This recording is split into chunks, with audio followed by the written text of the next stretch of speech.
Welcome to the dungeon with Harlan and Andrew.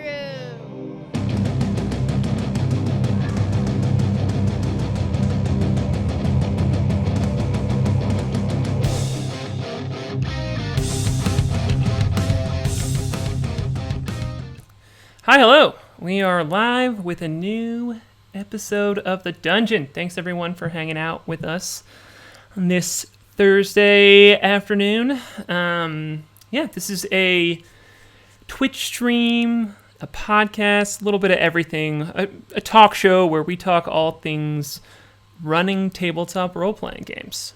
And I had somebody ask me recently about if it was something that would be helpful for the players too, and I think so. I think it's good to just wrap your head around both D&D and all tabletop role-playing games, even if you're not going to run one. It just helps you be a better player. So anyway, I'm Harlan Kelly, and this is I'm Andrew Overdahl. Andrew Overdahl.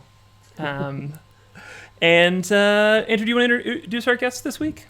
Yeah, I'm excited. Our guest this week is a game designer and game master, dungeon master. Please welcome Andy Ashcraft. Woo! Hey, hi, thanks guys. Show. Thanks for having me on the show. Totally. One question we like to ask people right up front, just because it's a great framing reference for questions to follow. What's your personal history with tabletop role-playing games? So I'm a professional game designer now, and I can basically track that all the way back to wandering into the library in 9th grade and seeing some kids playing Dungeons and Dragons, and sitting down at the table and worming my way into the game. Gosh, you're a poster child. That is just like I am absolutely the poster that's the commercial child. for D&D. Exactly. It's D&D has led entirely, my misspent youth has led entirely to my career, my circle of friends, basically my entire social network is all based around games and playing games and gaming, and it all comes down to D&D. That's awesome. Yeah, that's awesome. Wow. Well, I imagine you have a wealth of knowledge. Just a quick reminder to the chat: if you're watching this and you have questions for us or our guest or for all of us, don't forget to throw them in the chat. It's a good way if you throw them in now or as we're talking. If you think of something, we can be sure and get to them at the end too. We can budget time for them if you ask them while we're talking. So throw them your way. So that's awesome. How did you? I think this is a thing that I've seen some of my friends do. But, and I've heard people say things like, if you're running games, you're already a game designer. But how do you, as someone who's a professional game designer, how do you feel like you made the leap from going, just running, being that kid who walked in the library, playing games, running them for your friends, to really digging in and wanting to make stuff that's your own? Yeah, so I played a bunch of D&D in high school. That led to other games, Champions, and at that time there was Star Frontiers and a bunch of other. This is. Oh no! I got to college. Oh, sorry, hon. You clicked out for just a second. I think we're back. Oh, now. sorry. Yeah, go for it. I was playing games with Champions and D&D in the early '80s. Star Frontiers, a little bit of Star Frontiers. Played a lot of Champions. Played a lot of D&D, and then got to college and met up with more like-minded people through the Science Fiction Club, role-playing game, gamer club, and that led to LARP. And so we ended up running a bunch of really experimental sort of LARPs, even before the term LARP became fashionable. We were trying to figure out what to call them. We started as like costume parties where you had characters, and then you would figure out the first ones were like, you're all the fantasy characters in a bar in a fantasy world. Go. And then, and that became sort of a big deal. And I ended up running a series of games based on the Sandman comic books, LARPs, which were super fun. And I got very lucky in that a friend of mine who was playing Queen Titania was also a temp at a game company, and they needed a game designer. And so I applied. The creative director wasn't real sure about me, but thankfully there was like a game convention coming up that weekend. So I ended up taking him to the game convention and showing them around the game convention. They'd never been to a game convention. This was like a video game designer. They'd never been to like a board game, card game, like Strategicon game convention. And so I was able to like show them around and like prove that I knew what I was talking about. And that was my first professional game design job. Nice. Uh, And which game? Which game was that? That was a game. It was called Firewolves. It never came out, sadly. The company was making games for the 3DO. Do you remember that handheld console way back when, early 90s? I don't. I should remember it because I'm sure I wanted one if it was a handheld console in the 90s. And the publisher was a Korean publisher, and I guess they hit hard times right in the middle of production and it never came out. But it was enough to get my feet in the door, and Yeah. with one job with experience and people that I'd made contacts with, and that led to more jobs. I ended up working on Muppet Treasure Island in the CD-ROM boom bust days, Yeah. and that led to Return to Krondor, which was based on the Raymond Feist fantasy novels. That was another lucky one. I walked into that place cold call, with resume in hand, and turns out they had just signed this deal to write a big role-playing game with Raymond Feist, and nobody on staff knew anything about role-playing games. Wow. There you go. And here Right I place, am right with time. with my D&D filled resume, and they're like, Nice. "Wait a minute, when can you start?"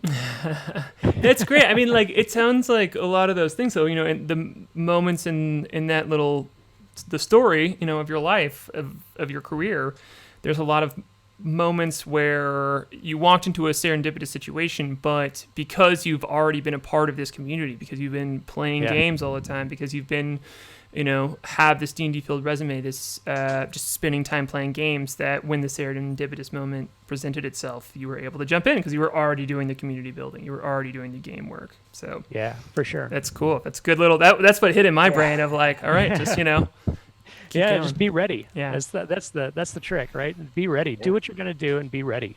Yeah. Totally. We had a good question in chat that I guess we could pop in Yeah, do now it. before we get too far away from it. But this question, the person's curious about everyone's like first campaigns, and he was asking what the gist of that first game in the 9th grade library was like. I'll tell you, all it those. It was Tomb of Horrors. Boy. Yeah. Oh yeah. boy. Oh yeah. But I can tell you the exact moment that D&D hooked itself into my brain and never let go. I love that you just remember that. That's one of the beautiful parts about this, is that it's just like that hook is already there. Yeah, please tell us. hook. Yeah. There was a moment we were in that sort of initial entryway, right? You'd gotten past into there's a long hallway, and then there's a door to the right. I can tell you this weird that I can remember these specific things, right? You go in and there's a demon there, and he's sort of chained to the wall, and there's a picture in the manual, in the module, of this demon chained to the wall. And it's just a demon chained to a wall, and there's a blank picture. As sort of decoration, there's an urn standing next to him. Never trust in her. Right. And so we fought this demon. We defeat this demon, and then afterwards, the GM is telling us what treasure is, and I say, "Well, what's in the urn?" And he's like, "What urn?" Because it's not in the description of the room. It's just a thing that the artist drew. Mhm. Oh. And I said, "No, it's on the picture." And he looks at it and goes, "Oh, well, there's a silver sword in the urn." And that's like, I have a silver sword. Yeah. That's And it. then, and then we finished up, and I read through the module afterwards, and I'm like, there's no silver sword in that urn. That urn's not even listed. He made that up for me. Yeah, I mean, and that's Just like a- that's the beautiful magic a bit of like being It was just and it was like sunk. yeah. Silver sword. I love it. Which is like, we talk about like advice and stuff all the time on here, and I think a thing we've talked about is like reacting to players. It's not just your story, Yeah. blah blah blah. And like, but I think that Yeah. is such a good example of how when you're starting out with new players too, how that's a unique experience to tabletop role playing games a lot of the times, where you're able to really collaborate on a story, or like you watch the whoever's running the game build this world based off of the decisions that you make. And I think that's like that, little Andy in that moment was connected to this beautiful, like, larger thing that is, I think, the thing that hooks me into tabletop role-playing games. Andrew says, like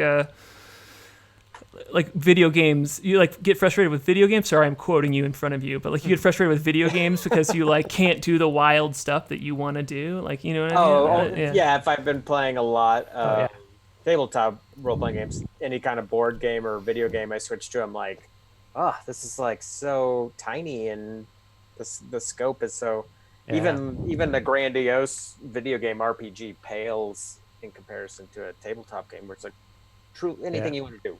I feel the same way. One of the things that when I was working on Return to Krondor, I was like, we have to make this more reactive. We have to make this feel more lifelike, and we have to give people more options for what they can do, because it's not scratching my itch. Right. Computer role-playing games generally don't scratch the same kind of itch that a tabletop role-playing game scratches for me. Yeah. And that's it. It's not reactive. Yeah, it's only human brains are able to play tabletop role-playing games. They have the flexibility, and I feel like even like a pretty clever AI would probably be a pretty bad DM. Like, I don't think we're there where it could where it could sense the nuance of, and also be like, I know what this player like really wants, and I know what little challenges I can put ahead of them. I feel like it would be an interesting experiment to have an AI DM a game and see if it's just well, they're not there yet, not even close. Very, right but you can imagine that they might be someday. Oh yeah. I mean, they might go through a period of being really bad GMs, but we all go through periods of being really bad GMs. Oh boy, yeah. Speaking of, this is a clumsy segue. Speaking of periods of GMing period, and correct me if I have this information wrong, but you just wrapped up a 16-year campaign, correct? That's right. Wow. That's right. At Astounding, ran, I think, 180 episodes. So we were trying to run monthly, but we're adults, and it's hard to get everybody together all the time. And so that's why I tell everybody who's starting to play D&D is 60% of D&D is scheduling. It's just getting 5 adults in the room at the same time. Yeah. Yeah. And so we tried to run, and then there was a period of time where there was a little spin-off game with some extra characters that were set in the same world, and then it spun back in, and so it ended up being probably about 180 episodes of game. Wow. Okay. In Eberron. Oh wow. Oh, nice. Yeah.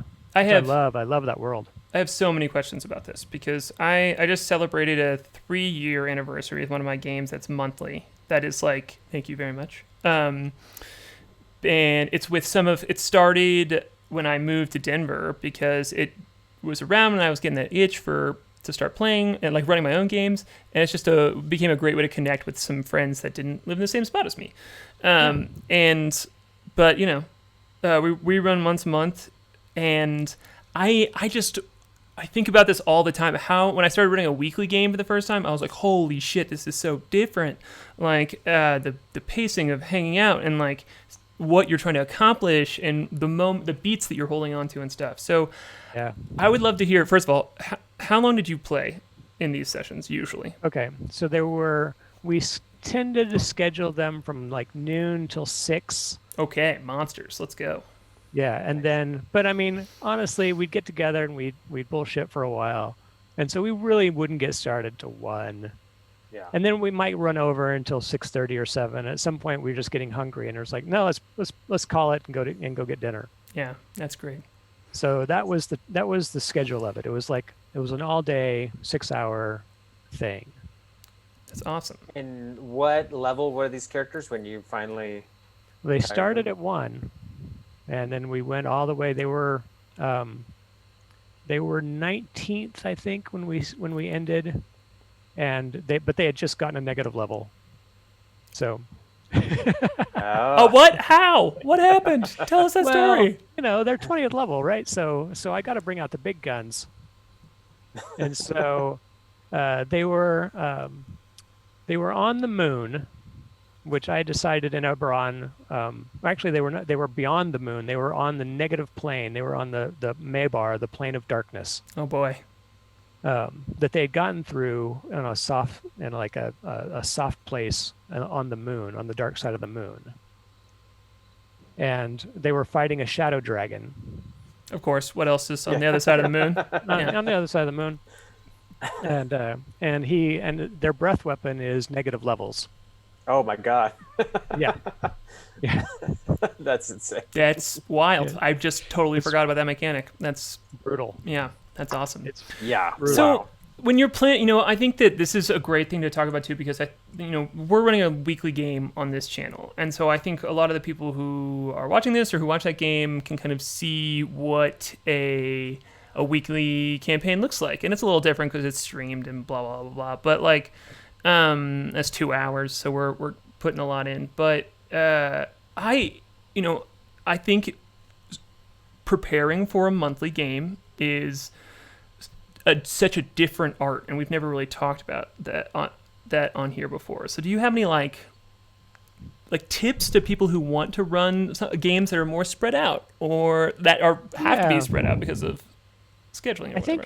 I think it's really important to so I tend to run my games fairly sandboxy, in the sense that I present, here's the whole world, and the players can go ahead and do whatever they want in it. I'll get a sense of what they're going to do, and I'll put stuff ahead of them. You build ahead of where your players are going, and so you can sort of predict where the players are going. And but what it meant was that I could develop these characters that they'd run into, enemies even, like big bads that were causing problems.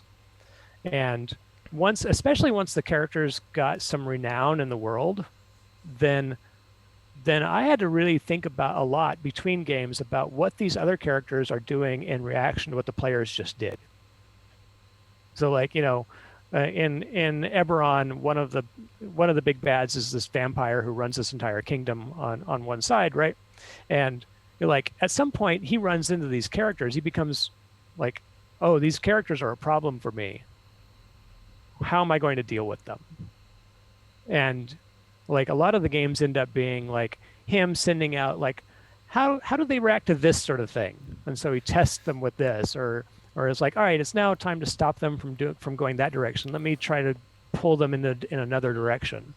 And so there's a lot of sort of in my head the machinations of the people they're up against, and even their allies, like the other kings and things that are helping them, trying to help them along.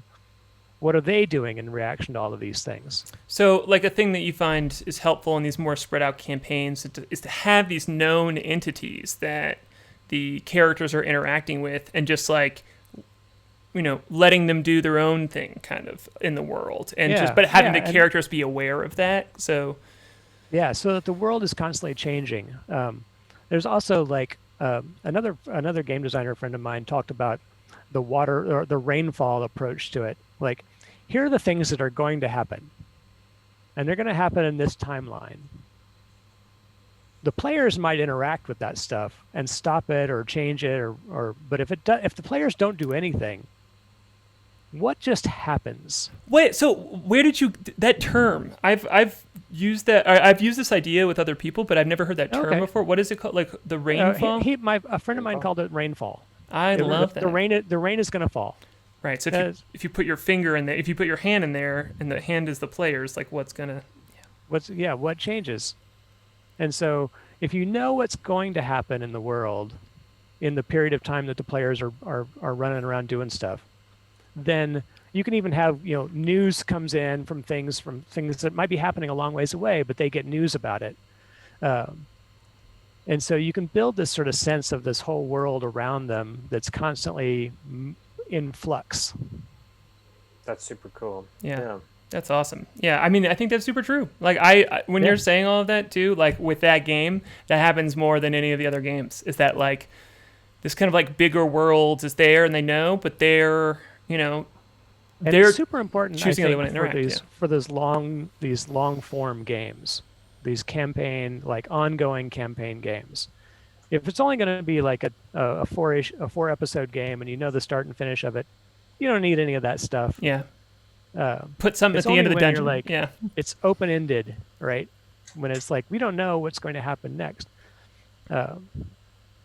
And other things were like, what were some of the fun things that people I remember moments from the game, and I'm like, oh, that character, they really had an interesting time interacting with that character.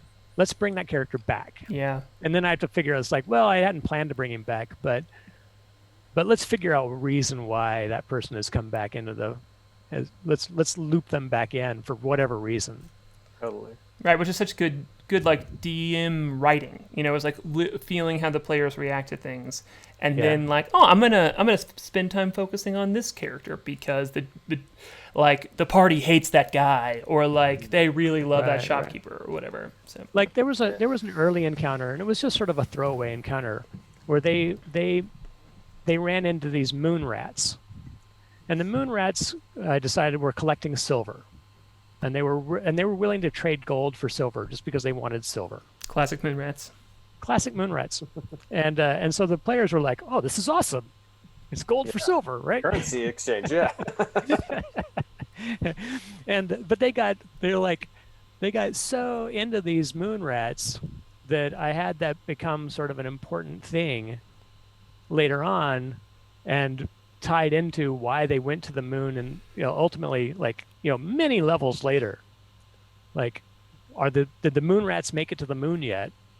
Have they got because that's why they were getting the silver, is to make a thing that would take them to the moon.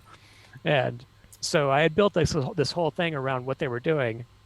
And so when the players got to the moon, they were like, well, did the moon rats make it yet? And it turns out they had. Man. Bless those moon rats. Nice. That's amazing. Yeah, that's good. It's such good. It's, I think, like, great advice that I haven't thought of before to new DMs too. It's like, let the things that your players are excited about be a part of your game. Just let them. Yeah. Go figure out what they're doing. If it's a throwaway moon rat, go figure out what the moon rats are up to. Sometimes the thing that you think they'll be excited about, they're kind of like, yeah, that's fine. Like, we don't even really care about that. We're not even gonna follow up on the mystery. And it's like, oh, all right, well. Oh yeah. Seems like somebody should go figure out who killed that king. We don't care. Yeah. Yep. They're like, nope, not us. Not my job. I had a question. What strategies or I don't know, tips would you have for running games when the characters are like level 10 and beyond? Like up to level 10, I feel like, okay, I'll keep creating new, challenging encounters and like, kind of throwing every trick in the book. And then around like level 10, it's like you have a fully rested 5-person party of, level 11, level 12. Yeah, it starts to get very hard to create challenges that are meaningful for them. Yeah, so I was just curious what strategies you might have for that. Yeah, my strategy was to once it got like to the point where I'm like, especially like 15th and above. 15th and above, it became really, really challenging for me to create create challenges for them, because they're basically superheroes. Yeah. They have so many resources available, and I wasn't even being I was being kind of stingy with magic. But even without like magic items, they had so much available to them, to so many abilities and powers and that and the other thing. I found it more interesting to create problems for them, like bigger problems for them to solve that they couldn't just solve by fighting. That's probably too general to be of particular use.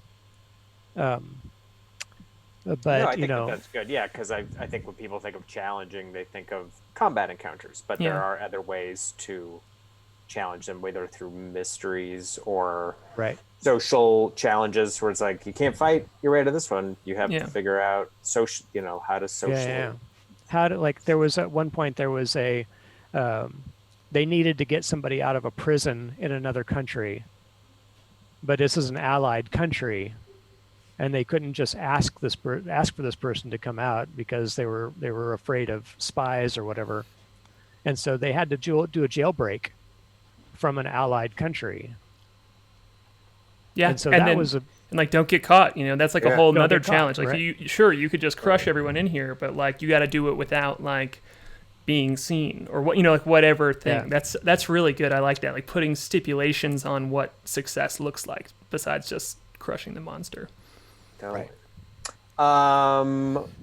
We're coming up on time. If you have any questions, pop them into chat. I also wanted to speak on, you told us just as we were setting up for the show that you have designed your own tabletop role-playing game. If you just could I have. speak on that a little bit, because that's Sure. super cool. So I'm a big superhero fan too. So not only was D&D, but Champions for many years it was Champions. You guys have played Champions? I haven't. I've not. No. Oh, okay. If you like spreadsheets, you'll love Champions. I actually dug Champions a lot for a lot of years. I just can't.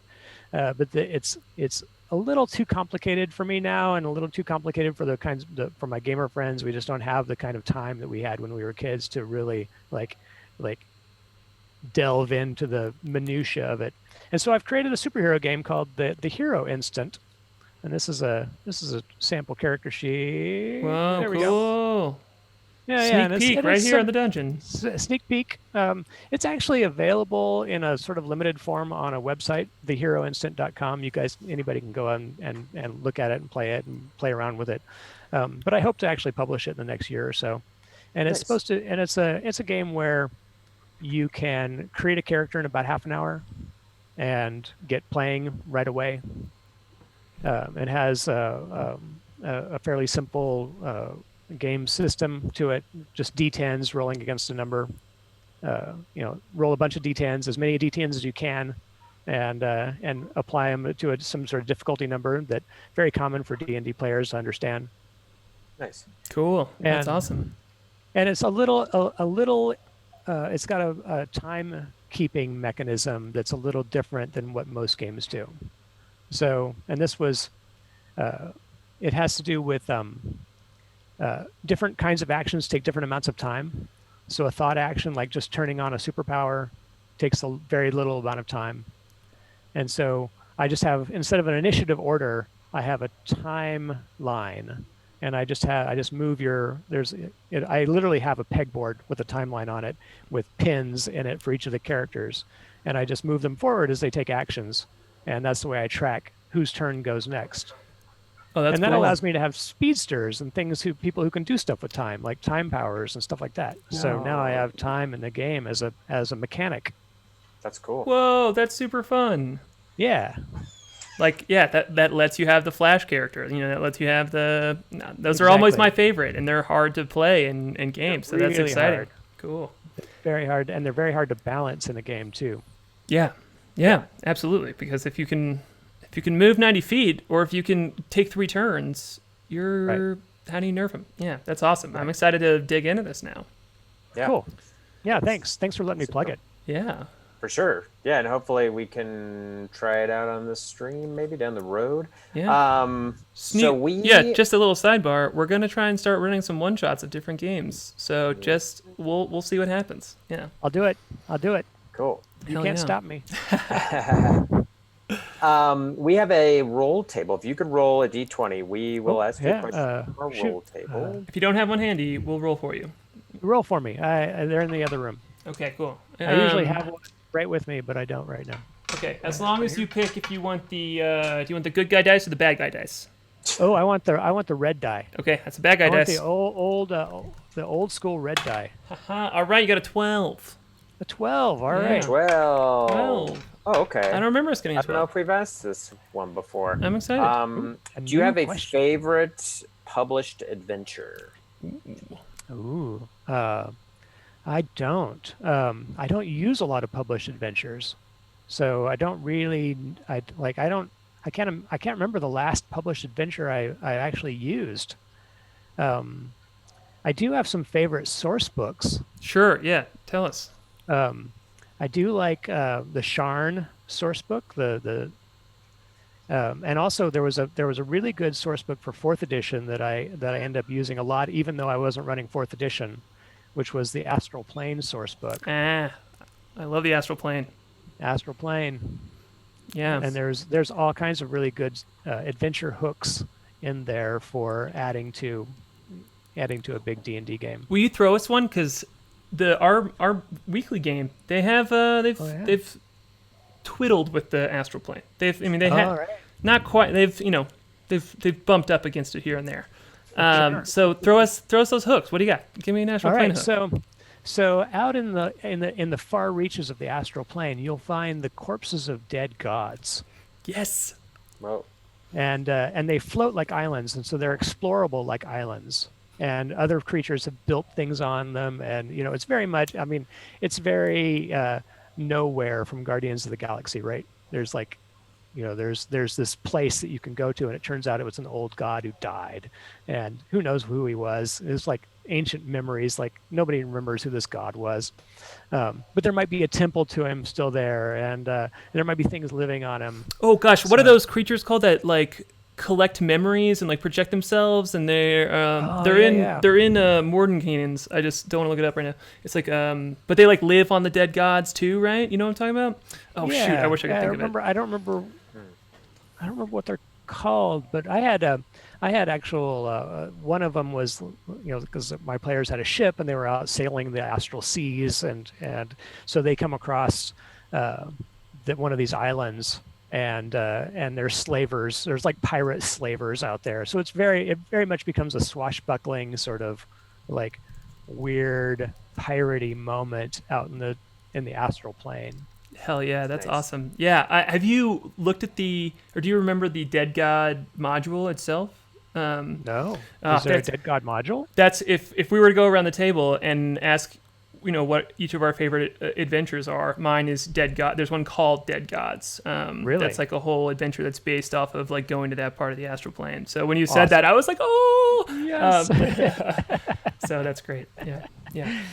Cool. We do have one more question in the chat. I know we're a little over here, but and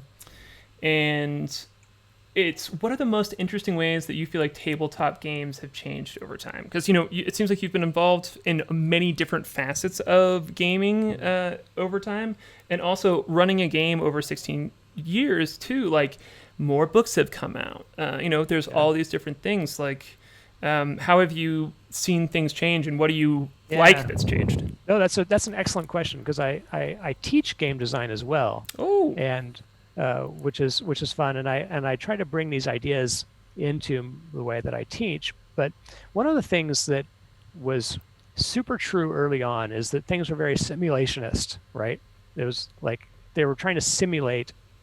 There's all these rules and mechanics for simulating armor and simulating running and weapon damage and all this other stuff.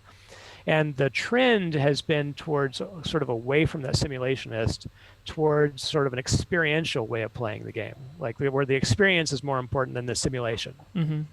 And I fully approve of this. I think it gets more people in. I think the simulationist approach is sort of like a little grognardy for a lot of people. And so I think the sort of thinking about the experience of the player and the experience the player has with the game, as opposed to thinking about the game as, does this simulate reality in a very well, is more. I think the experience is more important than the simulation. Right. That's the like double bind of lore, right? Is like, I love lore. I love writing lore. I love reading lore. But like, I've learned that it's way more fun to just throw any of it out the window if you're like you're like the moon rats. If the moon rats are big old jerks and are just like, don't actually care about the moon, but the party loves them and they're cute and fun and they're really excited about supporting the moon rats. Make the moon rats fun. It's, who cares if right.